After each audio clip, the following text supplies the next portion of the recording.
안녕하십니까. 한상영TV 한상영의 시사 포커스. 오늘 제 4탄. 참 주제가 그렇죠. 미안하다, 고맙다, 문재인은 단원고 아이를 살려내라 라는 주제로 오늘 한상영 시사 포커스 시작합니다. 뭐가 미안할까요? 뭐가 고마울까요? 아니, 그 불쌍한 아이들이 사고가 아니라 학살된 것이 뭐가 그렇게 문재인은 고마울까요? 그리고 왜 미안할까요? 내가 너 죽여서 미안하다, 그게 말이 되나요? 사랑하는 자식을, 사랑하는 부모를, 사랑하는 친구를, 사랑하는 가족을 죽여놓고 미안하다, 이게 상식적으로 있을 수 있는 얘기인가요?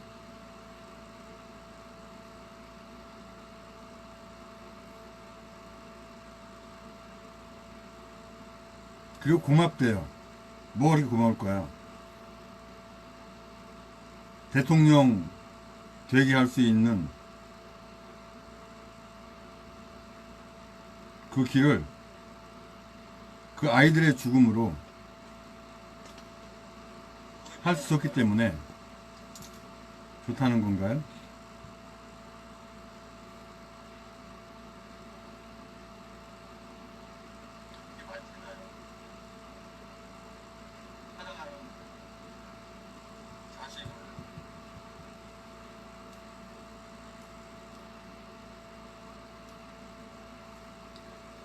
페이스북에 방해가 있어서 다시 껐다가 켰습니다. 페이스북 코리아에 좌파 관리자의 방해가 있어서.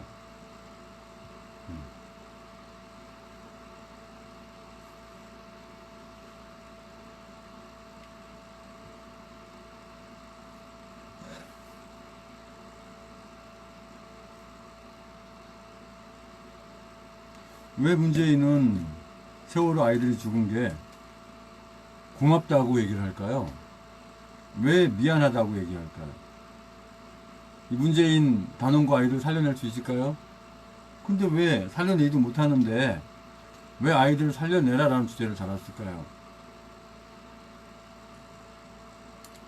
죽은 아이들을 살려낸다는 건 불가능하죠.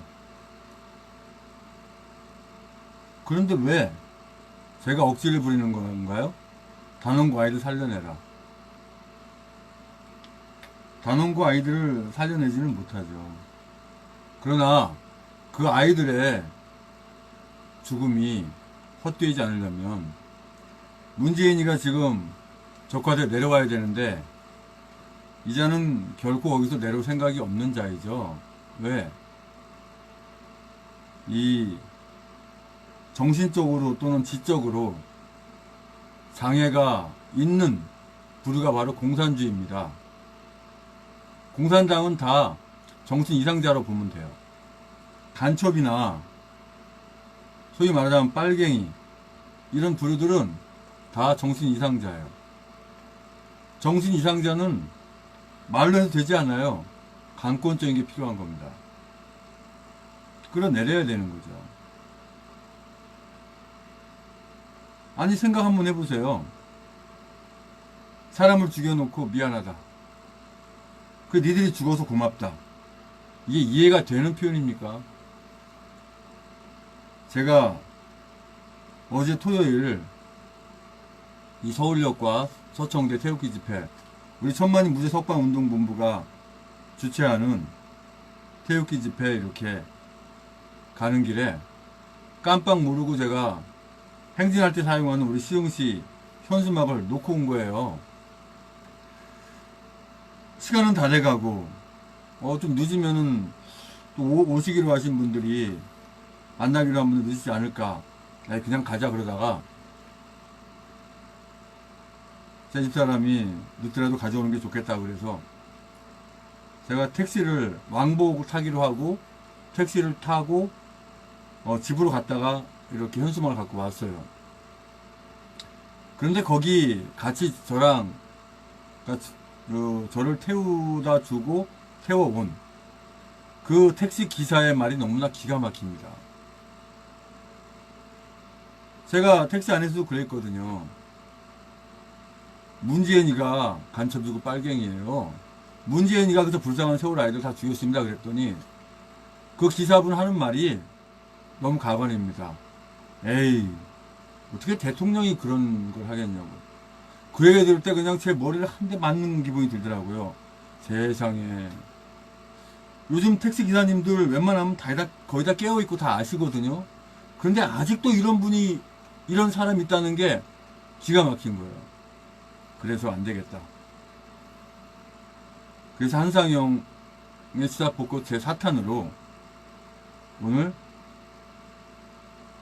제 4탄으로 미안하다, 고맙다, 문재인은 단원고 아이들 살려내라는 주제로 수사폭거를 하게 됐습니다. 원래는 언제 해야 될지 저 생각을 못했어요. 어차피 그 불쌍한 세월호 아이들을 학살해서 정권 빼앗은 것에 대해서 이슈를 가지고 계속 방송을 해야 되는 것은 맞는데 어떤 마음으로부터의 감동이 안 왔고 무엇을 주제로 해야 될지 생각이 안 났더랬어요. 그랬는데 그 버스 기사 그 택시 기사의 그 말을 듣고 너무나 기가 막힌다 이거는. 이럴 수가 있는가. 그런 생각이 들어서 불야불 오늘 제 4탄을 시작하게 된 겁니다. 사실 부연 설명 필요가 없어요. 문재인이 세월호 아이들 죽였냐 안 죽였냐 물어볼 필요가 없어요. 죽였으니까. 이게 아니라면 저를 고소하라 그러세요. 무고죄로. 기꺼이 들어갈 수 있으니까. 이미 뭐 목숨 걸은 거, 감옥 가는 거, 사형당하는 거, 뭐 학살당하는 거. 세월호 불쌍한 아이들도 그렇게 죽었는데 저라고 못 죽겠습니까? 목사가 더군다나 현재 제 소속이 있죠. 저 당직이 있습니다. 대한애국당, 경기도당, 기독교위원회 위원장, 목사로서 이 나라를 위해서 왜 못 죽겠습니까? 저야 영광이죠. 해보란 말입니다. 어? 아니면 무고죄로 고소하라 이거예요. 문재인이. 애들 안 죽였으면. 자, 오늘 이 내용을 좀 이제 한번 자세히 보기를 원합니다. 세월호 기획 살인한 내용. 네. 저도 참 몇 달 동안 3년 가까이 여러 가지 많은 내용들을 접하고 수집하고 보고 듣고 익히고 한 내용들이 굉장히 많습니다. 이런 자료를 제가 보여드리지 않고도 얼마든지 저는 쭉 말씀드릴 수 있지만 우리는 증거자료 좋아하잖아요. 그죠?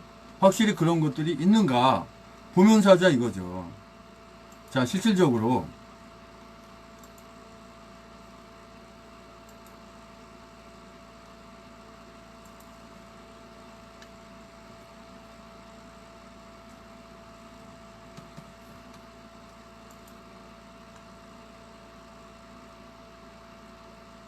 자, 지금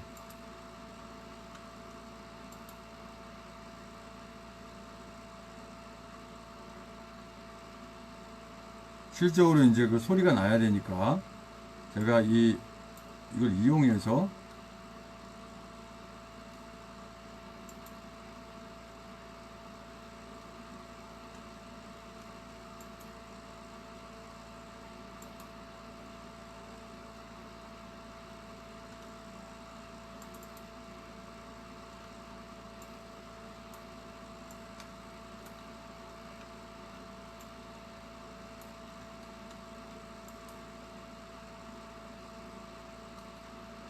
앞으로는 이제 이 불쌍하게 학살된 이 세월호 아이들뿐만 아니라 이 외눈깔이라고 하죠. 이 박지원의 이 간첩 행위 뿐만 아니라 모든 것을 다 이 스타 포커스에서, 한상 스타 포커스에는 다 파헤칠 거예요. 사람이 있잖아요. 목숨 걸고 하면은요, 못할 게 없는 거예요. 예? 아예 내 목숨은 이미 끝났다, 죽었다 생각하고 하면 되는 거예요. 예? 이 나라 대한민국 구하기 위해서 중군당이 얼마나 영광된 겁니까? 우리 군인들은 그런 정신 기본적으로 다 돼 있잖아요. 우리 군인 간부들, 또 경찰 간부들. 예?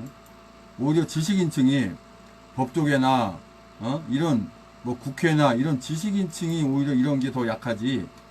예?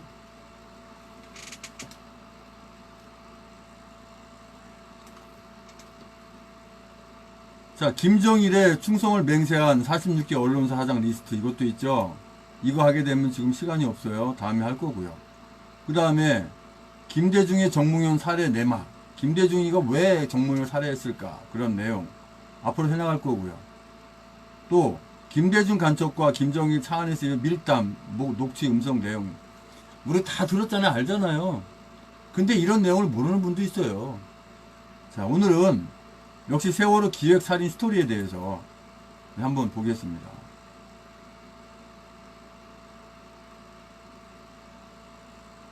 그래, 그러면 세월호 기획살인하는 건 맞아. 근데 문재인은 아니다. 그렇게 할 수가 없죠. 응? 아니, 기획살인해서 왜 아이들을 죽이고 그 최고의 수혜자는 누굽니까? 가장 득을 본 사람이 누구예요? 문재인 아니에요? 그러니까 문재인이가 고맙다 그러잖아요. 응? 미안하다 그러잖아요. 자기 스스로 내가 세월호 아이들, 단원고 아이들 다 죽였다 고백하는 거 아닌가요? 아니면 날 무고죄로 누리니까는요. 응? 김일성, 주사파, 친북, 빨갱이. 자, 시간이 좀 걸리더라도. 자, 이 영상 한번 보겠습니다. 긴급특보. 물 헤치며 유유히 전진하는 세월호 괴물 잠수함. 자, 보겠습니다. 유튜브 그대로.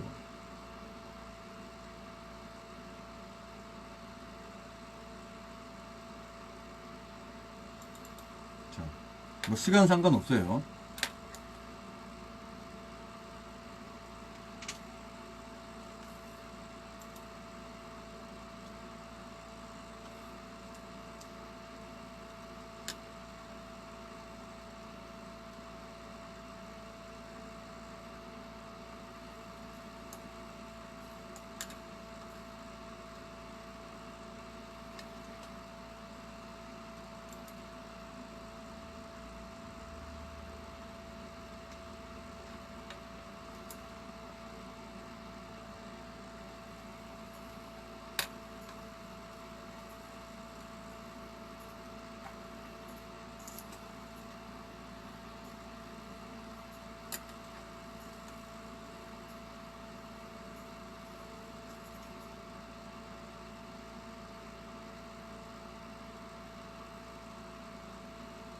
물 헤치며 유유 전진하는 세월호 괴물 잠수함.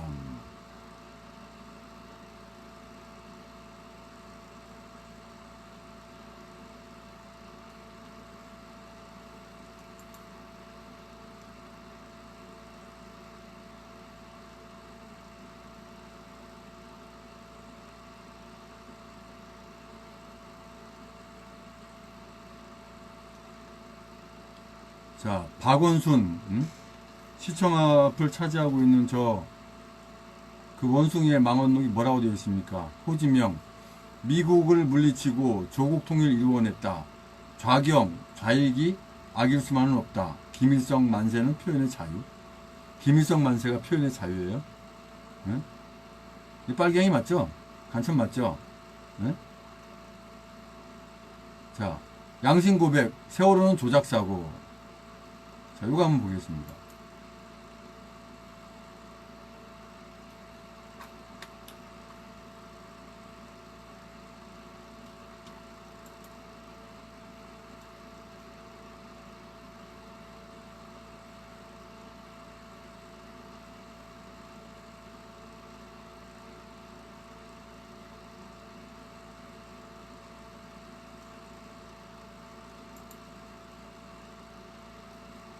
오늘 1월 8일 오후 너무나 충격적인 내용의 카톡을 하나 받았다.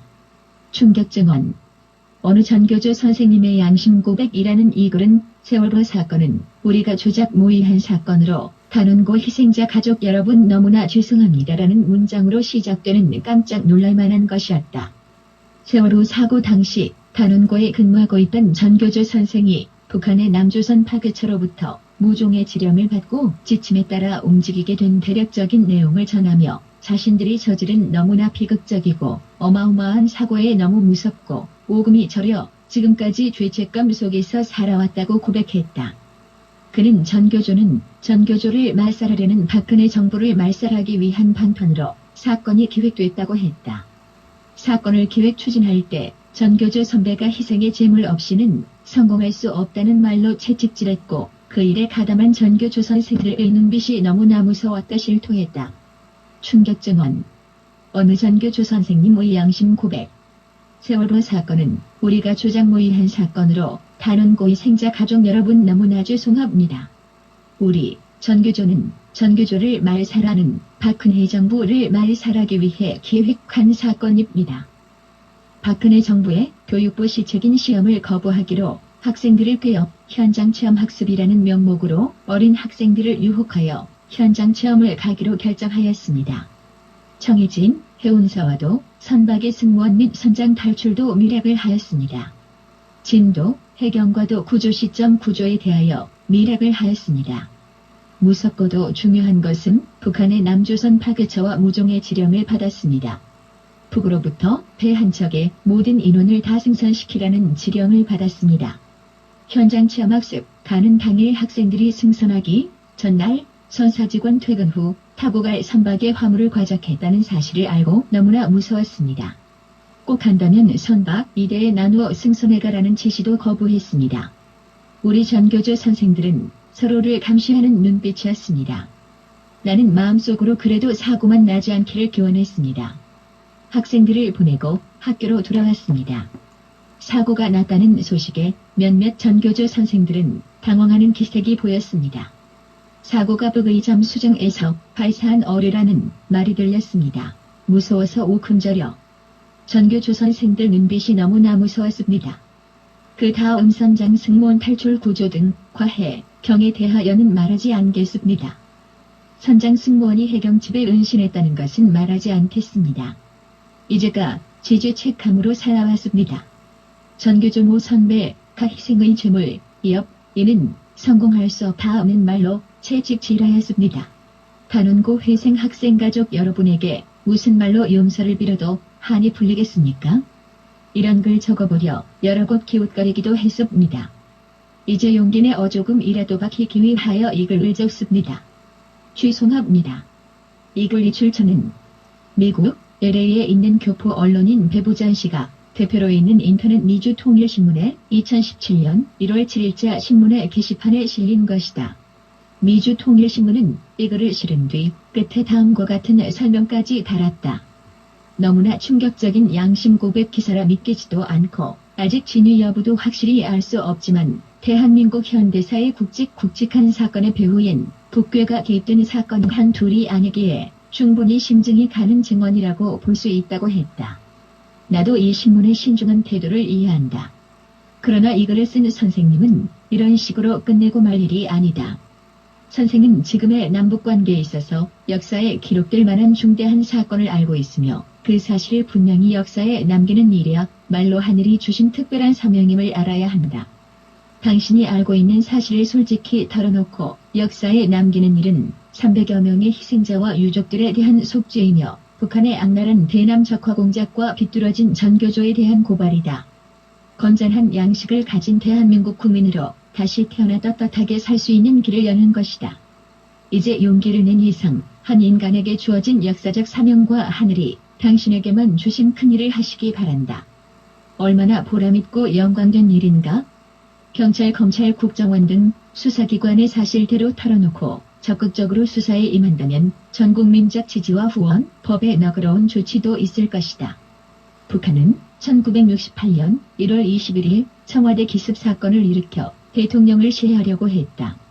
1976년 8월 18일에는 판문점에서 미군 장교 2명을 도끼로 살해한 도끼만행을, 1980년 5월 18일에는 600여 명의 게릴라를 침투시켜 광주 사태를 일으켰다.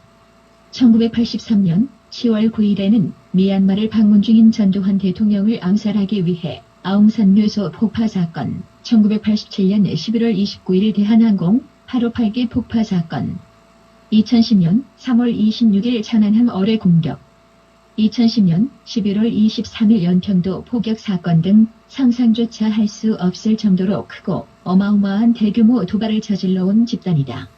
지금까지 틈만 있으면 바다든 육지든 국내외든 가리지 않고 대형 사건 사고와 심지어 대통령 암살 시도에 이르기까지 무슨 일이든 저질러온 북한으로서 남한에 있는 동조 세력이라면 누구와도 손잡고 무슨 짓인들 않겠는가?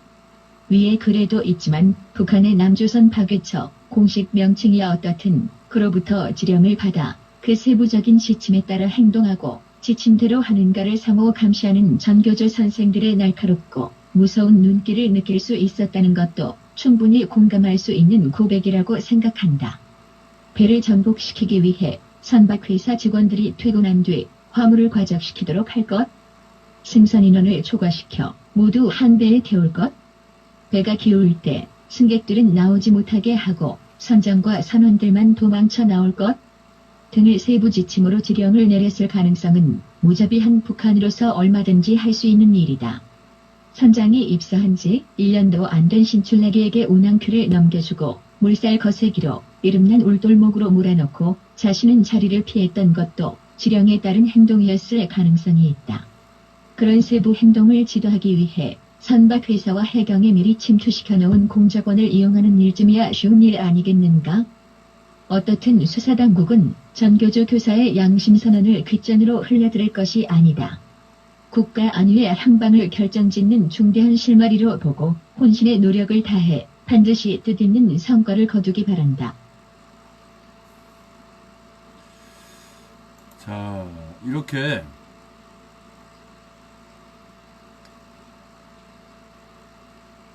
이 내용만 보더라도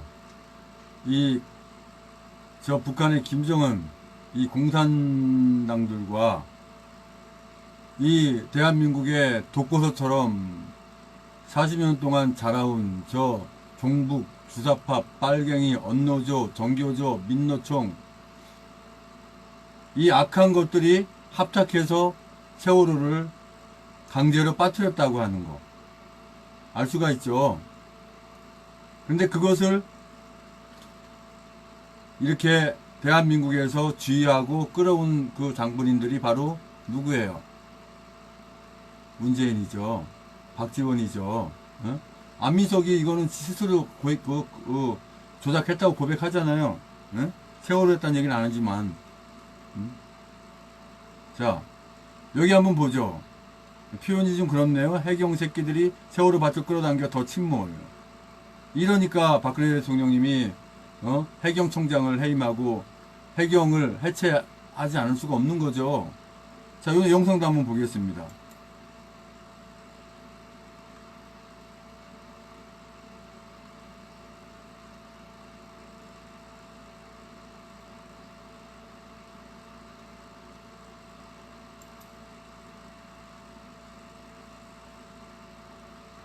자, 그럼 많은 사람들을 그냥 경악하게 했던 이 해경인가요?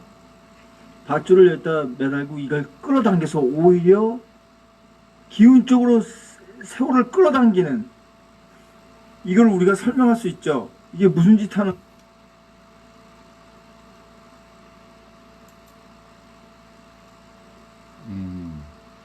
이게 건지. 잠깐요. 네? 도리 끌어당긴다 이 말은 있잖아요. 더 기울게만. 잠깐요. 다시 해야 돼요.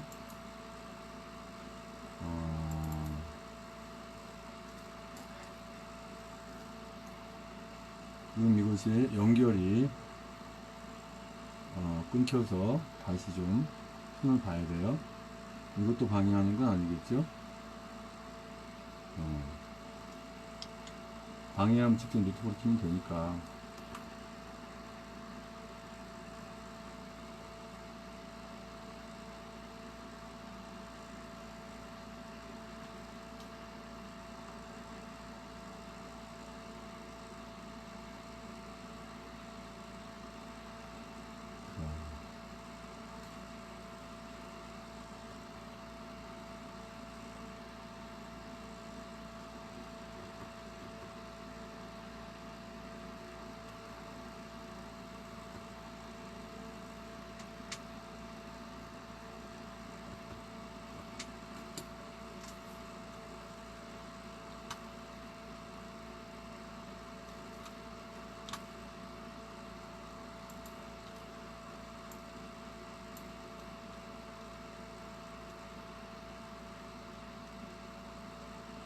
자, 이 내용을 다시 보겠습니다. 처음부터 다시 드릴게요. 처음부터 다시.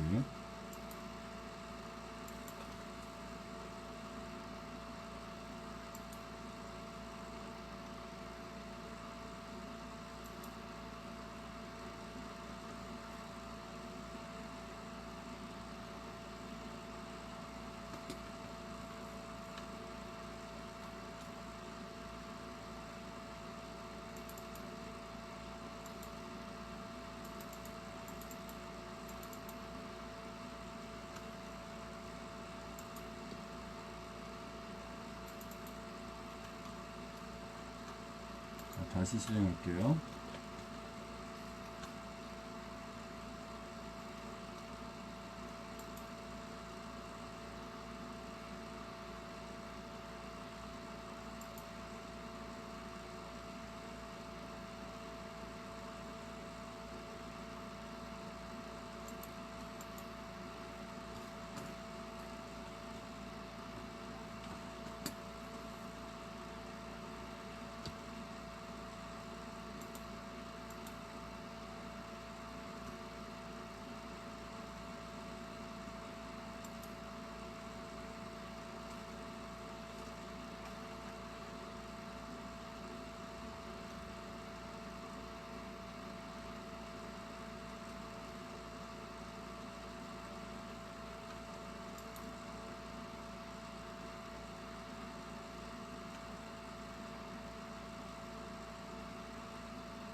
자, 그럼 많은 사람들을 그냥 경악하게 했던 이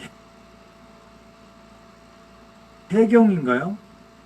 밧줄을 여기다 매달고 이걸 끌어당겨서 오히려 기운 쪽으로 세월을 끌어당기는, 이걸 우리가 설명할 수 있죠. 이게 무슨 짓 하는 건지. 예? 도리 끌어당긴다 이 말은 있잖아요. 더 기울게 만든다는 거거든요. 예? 더 기울게 만들면 이 분명히 어떤 지시를 받아서 이미 세월호 세월호의 그 상처들은 이쪽이 벌써 잠겼는데도 잠겼다고.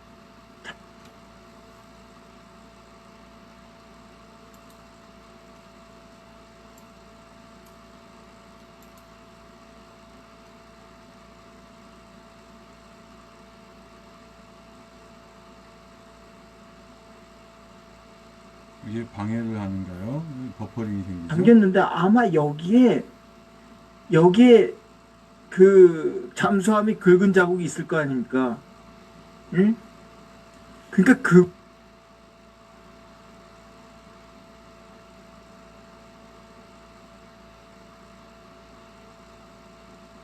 그걸 제 생각에는 숨기려고 많이 잠겼는데도 아마 지시를 그렇게 얘네들은 그냥 시키는 데만 그냥 하는 애들이니까 위상부에서 그렇게 시킨 것 같아요. 이쪽을 완전히 침수되게 하게 하라. 안 보이게. 네? 그러니까 연락에 당기는 겁니다. 더 당겨가지고 이쪽을 침수되게 만드는 거죠. 네? 그래야지 이쪽에 이게 잠수함이 제가 아까 보여주듯이 그쪽을 잠수함이 그쪽 밑을 긁었을 거 아닙니까? 네? 이쪽을 완전 침수하게 해가지고 증거를 안 보이게 하게, 수면에 안 나오게 하게, 확실하게 뭐 요런 부분도 남을 수 있지 않습니까? 그러니까 확실히 증거를 덮어 씌우려고 이 짓을 하는 거죠. 이 권력의 개들이. 권력의 개들이 누구겠어요? 문재인이죠. 자, 그렇고요. 또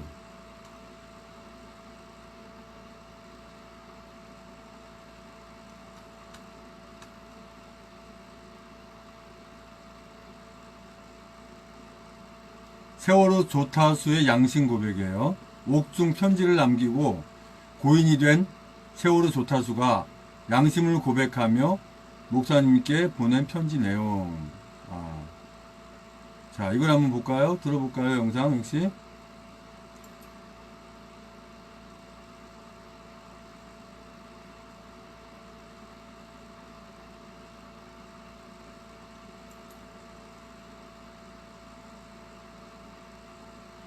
다시 세월호 얘기입니다.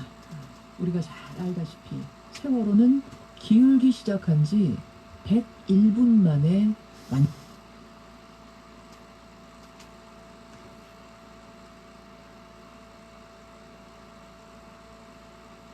완전 침몰했습니다.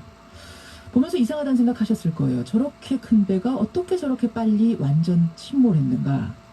바로 침수 때문이었습니다. 그런데요, 세월호의 조타수가 이와 관련해서 양심 고백을 한 내용이 뒤늦게 알려져서 주목이 됩니다. 철제로 되어 있어야 할 외벽이 바닷물이 들어와도 막을 수 없는 천막으로 되어 있었다. 이런 얘기인데요. 이게 무슨 소린가 싶습니다. 이 사실을 고백한 조타수는 지금 고인이 됐습니다. 그래서 오늘은 이 내용을 고스란히 전해들은 한 분을 연결해보죠. 광주 NCC 대표입니다. 장헌권 목사 연결을 해보죠. 장 목사님 안녕하세요. 네, 안녕하십니까? 예, 세월호 조타수의 증언 이걸 어떻게 듣게 되신 겁니까? 2014년 4월 16일 참사가 일어난 후에 예, 6월 10일부터 선장 선원 재판이 강주 법원에서 1심, 2심이 진행되었습니다. 예. 그때 세월호 가족과 함께 방청을 했습니다. 방청하는 과정에서 희생자 가족들이 힘들어하는 모습을 보면서 예.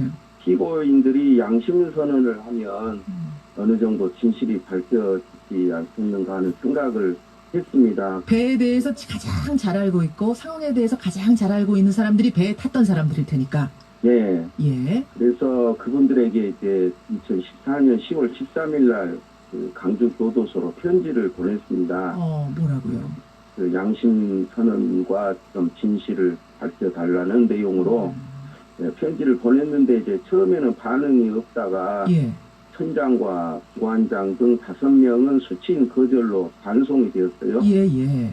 그리고 이제 한 달 후에 2분이 답장을 보냈습니다. 2분이. 네, 2분 중에 한 분이 바로 이렇게 그 편지 내용에 양심 고백이 무엇인지는 모르지만 제가 생각하고 조사 과정에서 밝혀지고 있는 사실과 다른 것이 없습니다 하고 보내온 내용입니다. 그렇게 되는 거군요. 바로 그게 이 조타수의 편지. 근데 지금은 이분이 돌아가셨어요? 네, 어떻게 된 겁니까? 입니다. 그 폐암으로 폐암으로. 네. 그럼 수감 생활을 하다가 중간에 발병해서 형이 집행정지된 것이죠. 형이 집행정지되고 돌아가시고. 네, 이분이 보내온 편지 그 증언 내용을 보니까 이런 내용이 써 있습니다. 세월호 2층 화물칸 하층부 외벽이 철제가 아니라 천막이었다. 그렇다 보니까 바닷물이 들어와도 막을 방법이 없었다. 저는 근데 이걸 읽으면서 이해가 안 갔던 게 하층부의 화물칸 하층부의 외벽이라면 바닷물과 닿는 그 외벽을 말하는 겁니까? 네. 그게 어떻게 상식적으로 그게 천막일 수가 있습니까? 그 세월호 선미를 이제 시데크라고 하는데 예, 그 화물칸 2층에 예, 주차 공간이 있습니다. 이분의 이야기에 의하면 예. 그 주차 공간 외벽에 철제가 아니고 천막으로 개조가 되어 있다는 것입니다. 자, 여러분 그럼 그림을 좀 상상해 보세요. 그러니까 배가 쭉 길게 있고 A구역, B구역, C구역, D구역, E구역 이렇게 나눠져 있는 거죠. A데크, 네. B데크, C데크 이렇게 쭉 나눠져 있고 그 중에 가운데 부분 C데크에 자동차를 주차하게 돼 있는데 1층, 2층으로 나누어져 있고 그 중에서도 2층 부분의 외벽이 천막으로 돼 있었다. 예, 그럼 평소에 다닐 때는 이 부분은 바닷물과 닿지 않는 모양이군요. 좀 높아서.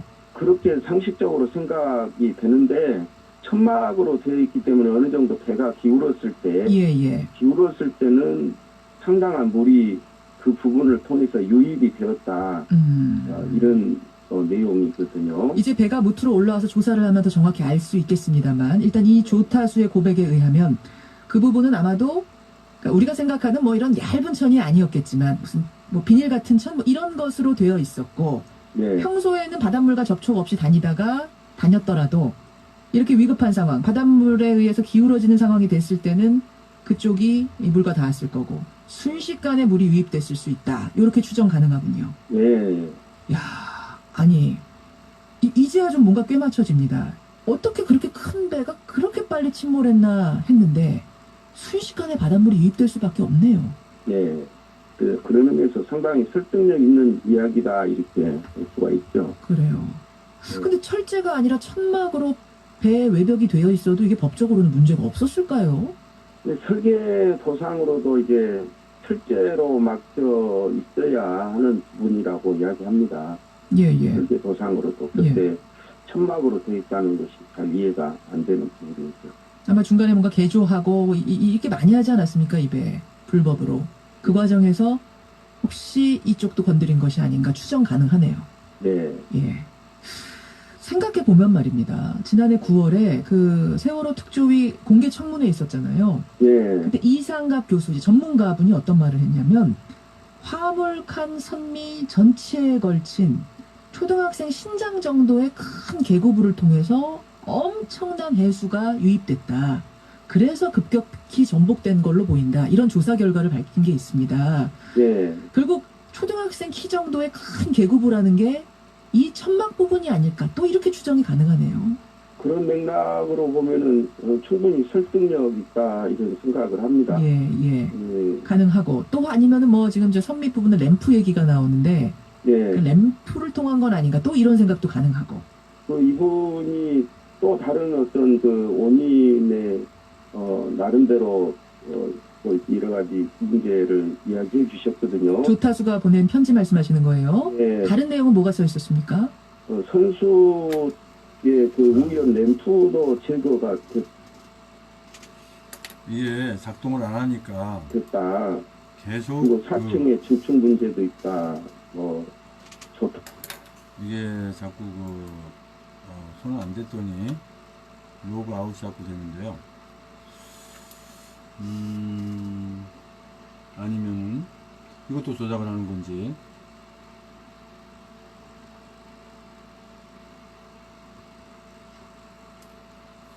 자꾸 끊겨요.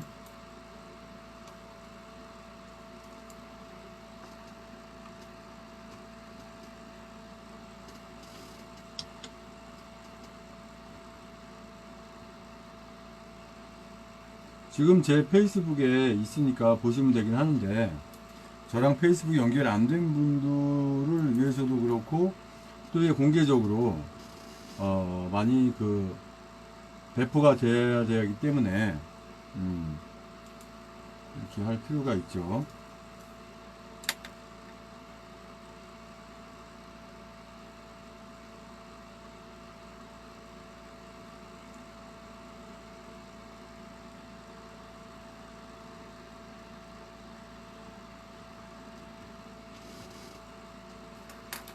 아니, 세월호 뭐 조사한다고 뭘 조사한 거예요?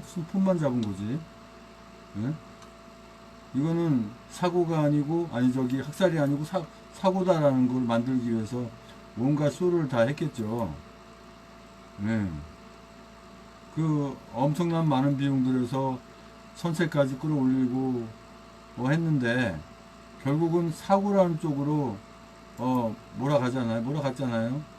학살인데 문재인이가 다 아이들 다 죽여놓고 정권 찬탈한 건데, 응? 이게 말이죠. 너무나 기가 막힌 상황입니다. 그렇죠?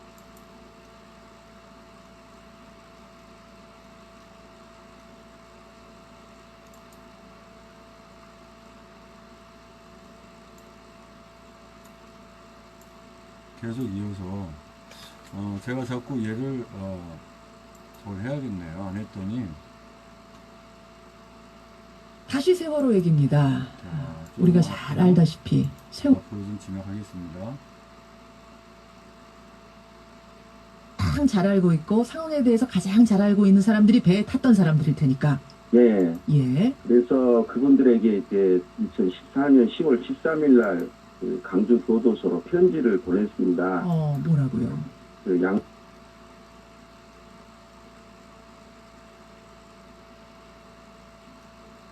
양인들이 양심 선언을 교도소로 편지를 보냈습니다. 뭐라고요? 양심 선언과 좀 진실을 밝혀달라는 내용으로 편지를 보냈는데 이제 처음에는 반응이 없다가 예. 천장과 기관장 등 5명은 수치인 거절로 반송이 되었어요. 예. 그리고 이제 한 달 후에 2분이 답장을 보냈습니다. 2분이. 예, 2분 중에 한 분이 바로 이렇게 그 편지 내용에 양심 고백이 무엇인지는 모르지만 제가 생각하고 조사 과정에서 밝혀지고 있는 사실과 다른 것이 없습니다.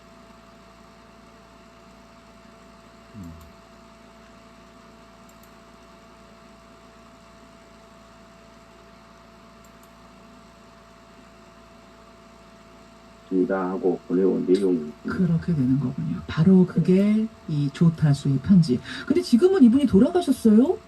네, 어떻게 된 겁니까? 그 폐암으로 폐암으로. 네. 그럼 수감 생활을 하다가 중간에 발병해서 병이 집행정지된 것이죠. 병이 집행정지되고 돌아가시고. 네. 이분이 보내온 편지 그 증언 내용을 보니까 이런 내용이 써 있습니다. 세월호 2층 화물칸 하층부 외벽이 철제가 아니라 천막이었다. 그렇다 보니까 바닷물이 들어와도 막을 방법이 그렇죠. 없었다. 그렇죠. 저는 근데 이걸 읽으면서 이해가 안 갔던 게 하층부의 화물칸 하층부의 외벽이라면 바닷물과 닿는 그 외벽을 말하는 겁니까? 네. 그게 어떻게 상식적으로 그 C데크 이렇게 쭉 나눠져 있고 그 중에 가운데 부분 C데크에 자동차를 주차하게 돼 있는데 1층, 2층으로 나누어져 있고 그 중에서도 2층 부분의 외벽이 천막으로 돼 있었다. 철제가 아니고 천막으로 개조가 되어 있다는 것입니다. 자, 여러분 그럼 그림을 좀 상상해 보세요. 그러니까 배가 쭉 길게 있고 A구역, B구역, C구역, D구역, E구역 이렇게 나눠져 있는 거죠. A데크, B데크, C데크 이렇게 쭉 나눠져 있고 그 중에 가운데 부분 C데크에 자동차를 주차하게 돼 있는데 1층, 2층으로 나누어져 있고 그 중에서도 2층 부분의 외벽이 천막으로 돼 있었다. 네. 그럼 평소에 다닐 때는 이 부분은 바닷물과 닿지 않는 모양이군요. 좀 높아서. 그렇게 상식적으로 생각이 되는데 천막으로 되어 있기 때문에 어느 정도 배가 기울었을 때 예. 기울었을 때는 상당한 물이 그 부분 네. 부분을 통해서 확실히, 유입이 되었다. 이런 방해를 하고 있는 내용이 것을 있거든요. 이제 배가 무트로 올라와서 방해를 조사를 하면 더 하고 정확히 있는 알 수 것을 있겠습니다만 일단 이 조타수의 고백에 의하면 감지를 했고요. 그럼 이걸 사용하지 않고 직접적으로 그래요. 확실히 이제 그 모바일 이거까지 사용해서 방해를 한다. 이제 이런 개념이 된 겁니다. 그러면 자.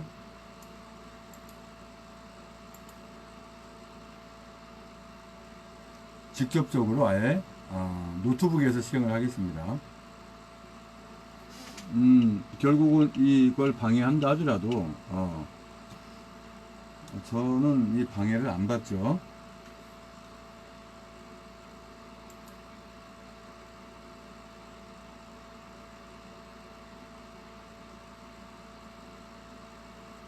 좀 편리하게 하기 위해서 모바일 저거를 사용했는데 저걸 방해하는 것 같아요. 이제 이거 방해하려면 서버를 방해해야겠죠.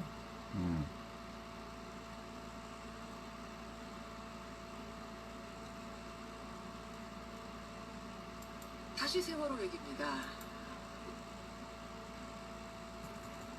명의 집행정지되고 돌아가시고 네. 이분이 보내온 편지 그 증언 내용을 있다는 것입니다. 자 여러분 그럼 그림을 좀 상상해 보세요. 그러니까 배가 쭉 길게 있고 A구역, B구역, C구역, D구역, E구역 이렇게 나눠져 있는 거죠. A데크, B데크, C데크 이렇게 쭉 나눠져 있고 그 중에 가운데 부분 C데크에 자동차를 주차하게 돼 있는데 1층, 2층으로 나누어져 있고 그 중에서도 2층 부분의 외벽이 천막으로 돼 있고 물이 그 부분을 통해서 유입이 되었다. 이런 내용이 있거든요. 이제 배가 무트로 올라와서 조사를 하면 더 정확히 알 수 있겠습니다만 일단 이 조타수의 고백에 의하면 그 부분은 아마도 이 그러니까 우리가 생각하는 뭐 소리를 이런 좀 얇은 천이 증폭을 해야 할 아니었겠지만 필요가 있을 것 같아요. 비닐 같은 천 뭐 이런 것으로 되어 있었고 네. 평소에는 바닷물과 접촉 없이 다녔더라도 이렇게 위급한 상황 바닷물에 의해서 기울어지는 상황이 됐을 때는 그쪽이 이 물과 닿았을 거고 소리가 크게 들리나요? 순식간에 물이 유입됐을 수 있다 이렇게 추정 가능하군요. 네. 야 아니 이제야 좀 뭔가 꿰맞춰집니다. 어떻게 그렇게 큰 배가 그렇게 그러면- 빨리 침몰했나 했는데 순식간에 바닷물이 유입될 수밖에 없네요. 네. 그런 의미에서 상당히 설득력 있는 이야기다. 자, 여기서 직접적으로 화면을 저걸로 한번 보여주지 못하죠. 그렇구나. 급하게 뭐 변경을 좀 해야 될 것 같은데요.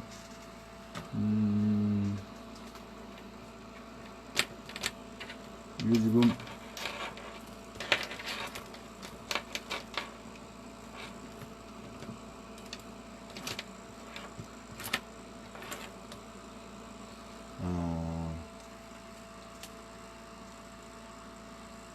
네, 그것까지 방해를 할 줄은 몰랐네요.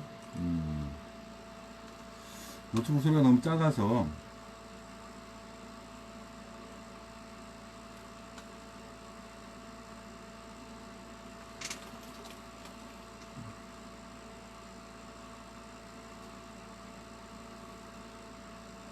소리가 잘 들리나요? 이 소리가?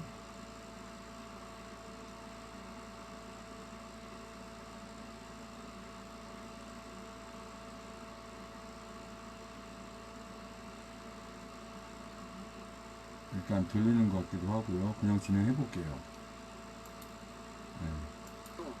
이렇게 위급한 상황, 바닷물에 의해서 기울어지는 상황이 됐을 때는 그쪽이 이 물과 닿았을 거고 순식간에 물이 유입됐을 수 있다. 이렇게 추정 가능하군요. 네. 야, 아니 이제야 좀 뭔가 꿰맞춰집니다. 어떻게 그렇게 큰 배가 그렇게 빨리 침몰했나 했는데 순식간에 바닷물이 유입될 수밖에 없네요. 네. 그런 의미에서 상당히 설득력 있는 이야기다. 이렇게 볼 수가 있죠. 그래요. 근데 철제가 아니라 천막으로 배 외벽이 되어 있어도 이게 법적으로는 문제가 없었을까요? 설계 도상으로도 이제 실제로 맡겨 있어야 하는 부분이라고 이야기합니다. 예, 예. 설계 도상으로도 그때 천막으로 되어 있다는 것이 잘 이해가 안 되는 부분입니다. 아마 중간에 뭔가 개조하고 이게 많이 하지 않았습니까? 입에 불법으로. 그 과정에서 혹시 이쪽도 건드린 것이 아닌가 추정 가능하네요. 네. 예. 생각해 보면 말입니다. 지난해 9월에 그 세월호 특조위 공개 청문회 있었잖아요. 예. 근데 이상갑 소리가 잘 들리나요? 전문가분이 어떤 말을 했냐면 화물칸 선미 전체에 걸친 초등학생 신장 정도의 큰 계구부를 통해서 엄청난 해수가 유입됐다. 그래서 급격히 정복된 걸로 보인다. 이런 조사 결과를 밝힌 게 있습니다.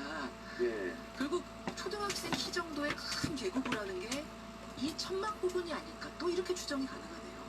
그런 맥락으로 보면은 충분히 설득력 있다 이런 생각을 합니다. 예, 예. 가능하고 또 아니면은 뭐 지금 저 선미 부분에 램프 얘기가 나오는데 그 예. 램프를 통한 건 아닌가. 또 이런 생각도 가능하고.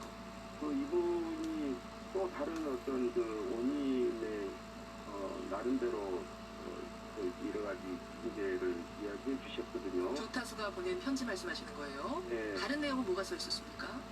선수의 그 우연 램프도 제거가 됐다. 그리고 4층에 증축 문제도 있다. 조타수와 항해사가 당시 서로 어떤 이야기를 나눴는데 예, 예. 누구도 그 내용을 알 수가 없다.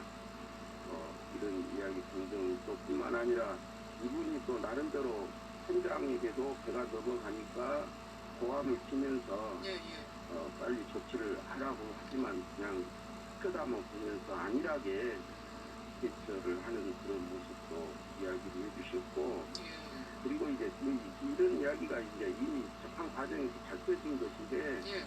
그 세월호 부근의 유조선인 불라이도가 있었죠. 그래서 최선만 하면 다 구조하겠다. 최선 조치를 안 한 것인데 현장이 알아서 조치를 취해야 되는데 현장은 그 부분에 있어서 최선 명령을 안 한 것은 저 세월증을 생각한 것이다.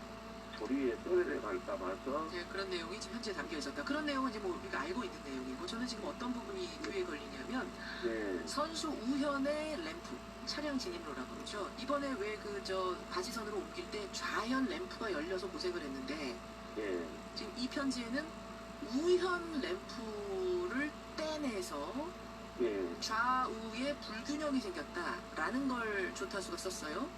예. 이건 무슨 얘기일까요? 이 부분도 그 우리가 이번에 이제 램프를 제거한 것은 우리가 다 이해하고 있고 알고 있는데 예, 예. 그 평소에 우연 램프가 제거가 됐다. 이것이 문제다. 이렇게 이제 한 문장으로만 한 문장으로만. 예, 그러니까 그 이번에 떼낸 거는 이번에 이제 2년 과정에서 떼낸 거고 좌현은 예. 우현 선수에도 램프가 하나 있었는데 거기는 무슨 이유인지는 지금 밝히지 않았지만 그쪽 램프를 떼냈다. 이 부분도 지금 무트로 올리고 나서 조사를 해야 될 부분이네요. 그렇죠. 예. 이렇게 저렇게 배가 개조된 모습을 이 편지 안에 조타수가 담았다는 말씀. 이제 세월호 전체가 무트로 올라오면 아마 진상조사 다시 꼼꼼히 이루어질 겁니다.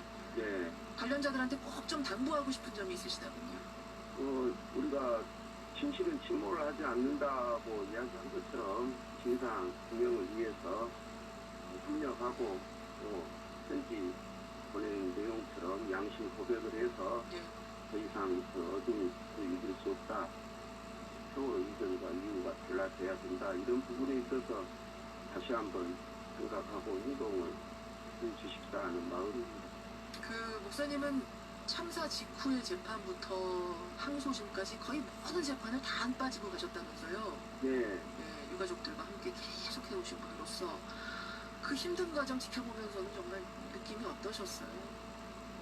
제가 당청하면서 희생자 가족분들의 그 고통스럽고 힘들어하는 모습이 주님이 아파하는 그런 어떤 심정이었습니다. 그리고 그 배후에는 또 어떤 의혹이 있을까 이런 그런 생각을 많이 하게 되었습니다. 포기하지 않고 끝까지 이 진상이 규명이 돼야 되는 것이다 하는 것을 저는 미수습자가 꼭 발견되어야 됩니다. 전원, 네. 9명 전원 꼭 발견돼야 하고 또 어제 말씀하신 대로 진상이 철저하게 하나도 가림없이 밝히는 것, 그게 우리 숙제가 아닐까 싶습니다. 끝까지 말씀 듣도록 하죠. 고맙습니다, 목사님. 네, 감사합니다. 예, 광주 NCC 대표 장헌권 목사였습니다. 목사였습니다.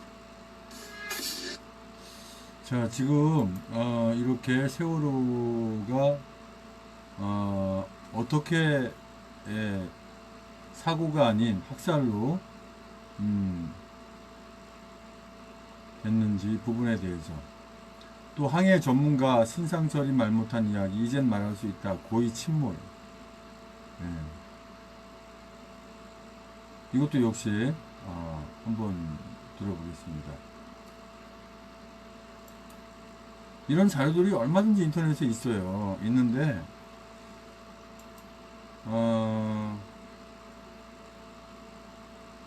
이제는 이 문재인이가 이 세월호를 세월호 빠뜨려서 참사와 관련해서도 뭐 해양 사건인데 말이죠. 정부와 해양수산부는 전문가들의 의견을 무시하고 상하이 셀비지에만 의존했습니다. 근데 네. 우리 신상철 전 위원께서는 상하이 셀비지 어떤 회사인지 잘 알고 계시죠? 아니요, 사실 그런 셀비지 쪽에는 우리나라도 캐리어가 있는 회사들이 많거든요. 예. 우리나라 조선강국 아닙니까? 예. 배난에 대한 대응할 수 있는 그런 노하우나 또 캐리어가 상당히 많은 회사가 많습니다. 예. 그럼에도 불구하고 중국에 있는 셀비지 회사를 굳이 계약을 해야 되는 것도 이해를 할 수가 없는 일이고요. 아무래도 그거는 정부의 입김대로, 정부의 의도대로 어떤 보안적인 측면이라든지 그런 측면에서 계약이 맺어진 거 아닌가 하는 생각을 할 수밖에 없습니다. 아, 그렇군요. 지난해 6월에 사실 인양을 시도했었어요. 해상 크레인과 부력제를 사용한 방식이었는데 그 네. 당시 전문가들은 이래서는 실패할 확률이 높은데 라고 우려했었는데 말이죠. 그때 그런 식으로 인양하려 했을 때 어떤 생각이 드셨습니까? 이 내용이 사실 저도 이제 지금 거의 한 개인 40분을 알파담 들어야 할 내용이거든요. 제 페이스북에 보면 그 자세한 내용들 나와 있으니까 그 내용을 클릭해서 한번 보시죠. 제가 쭉 올려놨죠. 네. 자, 여기 한번 읽어보죠. 자, 나는 세월호의 사건으로 온 세상이 시끄러울 때 세월호 괴담을 함께 들으면서 국정원이 세월호 침몰을 유도했다느니 미국의 잠수함과 충돌하였느니 하는 수많은 목소리를 들어봤다. 그러면서 온 세상을 시끄럽게 하는 304명이 죽은 세월호 사건이 2년을 끌어갔다. 그리고 그때 맞추어 세월호 7시간의 괴담이 청와대를 공격하게 만들었고 지금까지 모든 박근혜 대통령에 대한 하야 및 탄핵 요구 집회에 빠짐없이 등장한다. 많은 국민들은 단순한 해상 교통사고라고 생각하는데 한쪽에서 이것으로 정부를 마비시키려고 들고 박근혜 정부를 끝내게 하려고 하였다. 그러나 단순한 해상 교통사고라 보기에는 너무 해석하기 어려운 부분이 있었고 그렇게 더럽게 꼬여 있어서 해석하기 어려운 부분이 많아서 아주 나빴다. 세월호 기획 학살에 대한 퍼즐이 이제 맞춰지는 것 같다. 세월호 사건이 생겼을 때 사건 진행과 구조 작업 등이 모든 것이 하나도 정상적으로 진행되지 아니하는 답답하여 모든 것이 시원하게 해결되지 아니하였고 이를 인하여 애통한 전체 국민의 신음소리가 온 세상에 들렸다. 이제 세월호 기획 학살의 퍼즐이 맞춰져서 누가 왜 어떻게 세월호를 침몰시켰으며 왜 구조를 진도에 하지 아니하고 제주에 사였는지 이 세월호 학살이 누구의 짓인지 알 수 있을 것 같다. 그래서 나는 이 세월호 학살의 궁극적인 책임을 밝힌다. 세월호 2014년 4월 15일 운행은 처음부터 침몰을 계획하고 운행을 시작하였다. 선원은 원래 선장이 아닌 대체 인력인 이준석 선장이 이 배를 이끌었고 1등 항해사 신모 씨와 조기장이었던 전모 씨는 배가 운행되던 날 처음으로 이 배를 탔던 선원이었고 이들은 누군가에 의하여 잘 기획된 세월호 승객들을 학살할 임무를 달고 맡고 이 세월호를 침몰시킬 목적을 수행하기 위하여 같이 합류한 사람들이었다고 생각된다. 이들의 목적은 세월호를 침몰시켜서 이 사회에 큰 혼돈이 오도록 계획을 하였다고 생각한다. 그것도 단원고 고등학생들이 수학 여행하는 날을 골라서 일부러 이 어린 고등학생들을 죽여서 학부모와 학교와 사회에 더 많은 파장을 일으킬 수 있기 때문에 이날 배를 침몰시킬 계획을 짜고 같이 탔다. 이들은 사고를 가장한 대량 살상의 방법을 찾고 그 책임을 정부에 덮어 씌워 박근혜 정부를 흔들 방법을 위하여 오랫동안 방법을 찾았고 그 방법을 택한 것이 바로 이 세월호를 침몰시키는 것이었고, 세월호는 자체적으로 취약한 사회적 기반을 가지고 있었는데 그것은 개신교에서 이단이라고 지목을 받은 구원파라는 종교단체가 운영하는 사업이었기 때문에 공탁하기 좋았다. 그러면 누가 이 세월호를 통한 학살로 사회적 폭동을 일으킬 계교를 꾸미고 만들었는가? 그것은 이 일을 통하여 가장 이득을 본 집단이 누구인지, 이 일을 통하여 가장 해를 입은 사람이 누구인지를 보면 알게 된다. 누가 이 일을 통하여 정치적으로, 사회적으로 가장 어려운 형편에 들어가게 되었는가? 그것은 말할 것도 없이 박근혜 정부이다. 그러므로 이것은 박근혜 정부에 의하여 저질러진 것이 아니다. 그러면 누구가 가장 큰 정치적으로, 사회적으로 이익을 얻게 되었는가? 그것은 말할 것도 없이 종북 좌파의 정당과 파당 전부가 이익을 보고 있는 큰 정치적, 사회적 공격을 할 수 있는 좋은 입지를 얻게 되었다. 그러므로 이 세월호 참사는 종북 좌파에 잘 기획되고 계산된 방법으로 만들어진 기획된 학살이라고 나는 생각합니다. 당연하지 않아요? 지금 저 횃불당, 저 배반당, 저것들도 같은 족속들 아니에요? 같은 것들이죠. 같은 패거리라고 보면 됩니다. 그렇지 않아요? 더불어공산당은 얘기할 것도 없고, 세월호 애들 좀 죽이면 어때? 이게 말이 됩니까? 그런 생각 갖고 정권을 찾겠다고, 찬탈하겠다라고 하는 그런 계획 하에서 세월호 아이들을 먼저 기획해서 다 죽여놓고, 문재인이가 정권을 잡은 거 아니에요? 그 아이들 다 죽여놓고 추미애니 누구니 다 정권 잡겠다고 경쟁하고 나와가지고 문재인이 돈을 제일 많이 썼는지, 김정은의 지령에 의해서 문재인을 세우라고 했는지, 가장 큰 수혜자가 바로 문재인이 아니에요. 그러니까 문재인이 고맙다, 미안하다 이렇게 고백하는 거 아니에요? 제 말 틀립니까? 근데 저게 뭐라고요? 저게 이 적화대에서 대통령이라고요? 살인자, 학살자 아닙니까? 저게 무슨 대통령이에요? 또 그를 따르는 자들은 도대체 뭡니까? 더 나쁜 자들 아닌가요? 지금 뭐 정치를 못하네, 뭐 A4 용지를 보내, 어디 가서 왕따 당하네, 또 뭐예요? 지금 뭐 그거 지금 따질 게 아니라 어떻게 이 정권을 찬탈했는지, 어떻게 이 촛불 망령된 이 촛불 무리들, 그것도 언노조와 단합해가지고 10만도 안 되는 걸 뭐 100만이네 200만이네 300만이네 속여가지고 거기에는 뭐 중국에서 이렇게 유학 온 6만 명의 애들이 포함되어 있다는 그런 얘기도 있어요. 광화문에는 도대체가 100만이 모일 수가 없어요. 광화문 서울역까지 꽉 차야 100만입니다. 그런데 광화문에 있는 것만 찍어가지고 100만이다 200만이다 촛불 민심이다 해가지고 이 언노조 쓰레기 언론들이 세월호도 전부 다 엉터리로 다, 그 배우는 어디에 있습니까? 사실은 또 이제 앞으로 나 말씀드리겠지만 여기 그 김정일에게 충성을 맹세한 46기 언론사들 다 연관 있죠. 당연히 김대중을 김대중이 왜 정몽을 살해했겠어요? 예? 그러한 모든 상황들이 다 있는 거예요. 또요. 여기 보면 굉장히 많은 자료들이 있습니다. 이거 한번 다 보세요. 예? 이 영상은 나중에 한번 보시고요. 여기에 나와 있는 내용들만 가지고 말씀을 드릴게요. 영상 이거 다 보려면은요, 날 새고 다 봐도 못 봅니다. 제가 페이스북에 또, 이 밴드에 이거 다 퍼 날아놓을 테니까, 단톡에 다 퍼 넣을 테니까 한번 보세요. 시간 내서 한번 보시라고요. 문재인이가 어떻게 정권을 찬탈했는지 보시란 말이에요.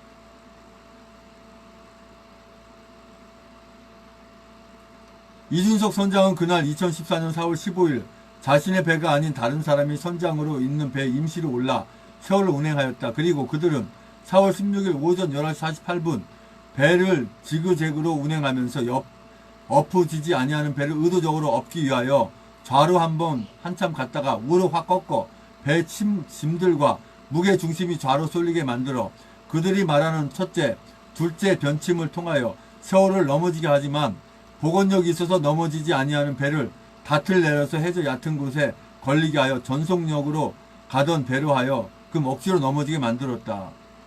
네? 이준석 선장이 배를 넘어지게 만드는 과정을 잘 과학적으로 설명한 내용 유튜브에 다 나와 있어요.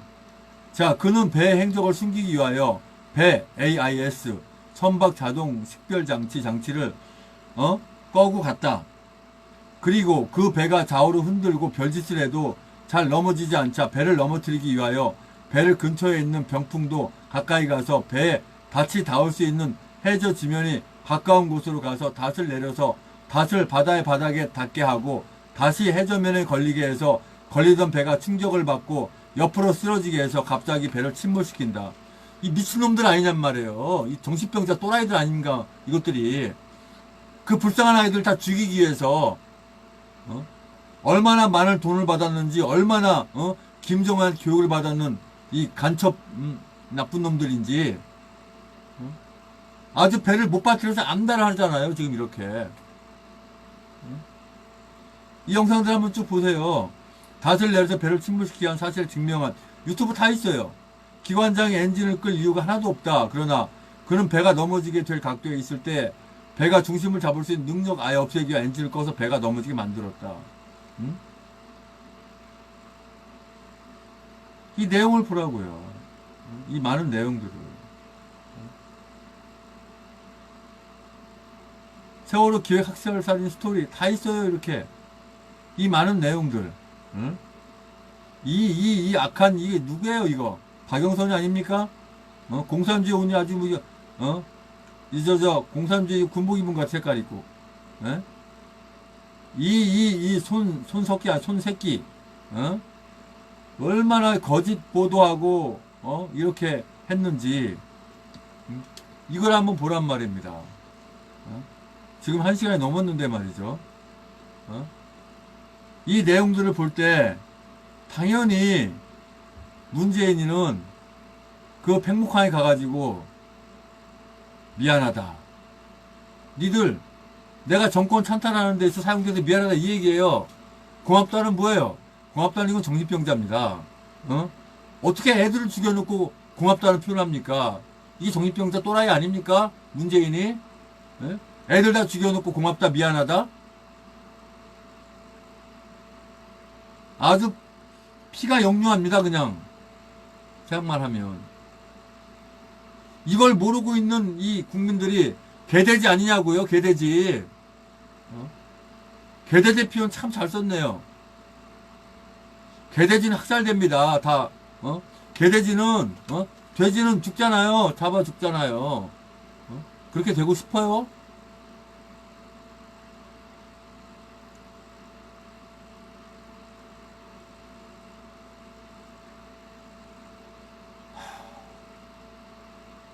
한상용의 시사포커스 제4탄 미안하다 고맙다 문재인은 단원고 아이들 살려내라 여기서 마칩니다. 고맙습니다.